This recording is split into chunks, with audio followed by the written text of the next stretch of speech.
இப்ப பாத்தீங்கன்னா நான் வந்து ரெகுலர் லைஃப்க்கு நான் வந்து டேர்ன் ஆயிட்டேன். Thank you so much, thank you universe.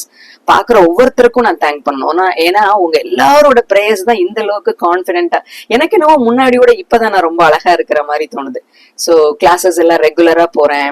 என்னோட ஸ்டூடெண்ட் ஃப்ரெண்ட்ஸோட பழைய மாதிரி பேசுறேன். ஈவன் நேத்து கூட ஒரு விஷயம் எங்க கிளாஸ்ல நடந்துச்சு. நான் கிளாஸ் எடுத்துட்டு இருக்கும்போது என் கிளாஸ்ல இருந்த ஒரு பையன் அப்படி ஜன்னல் ஓரத்துல இப்படி பார்த்துட்டே இருந்தான். அப்ப பார்த்தா கேர்ள்ஸ் எல்லாம் போயிட்டு இருந்தாங்க.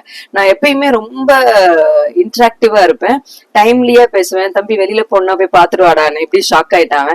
உண்மையா தான்டா சொல்றேன், உன் சீனியரா இருந்தாலும் பரவாயில்ல, ஜூனியர் பொண்ணா இருந்தாலும் பரவாயில்ல, பாத்துட்டு வந்து உட்காரு, அட்டெண்டன்ஸ் போட்டுருக்கேன், பாக்குறதுல ஒண்ணும் தப்பு இல்ல. சோ அந்தந்த டைம்ல என்ஜாய் பண்ணணும். வாழ்க்கை அப்படிங்கறது அந்தந்த டைம் என்ஜாய் பண்றது அப்படின்னு அவன் முகத்துல சிரிக்கிறதா என்ன பண்றதுன்னு ஒரு எக்ஸ்பிரஷன் இருந்துச்சு பாருங்களேன். சோ இந்த மாதிரி ஒரு சந்தோஷத்தை குழந்தைங்களுக்கு கொடுக்கலாம். கொடுங்க. Be happy, enjoy the moment.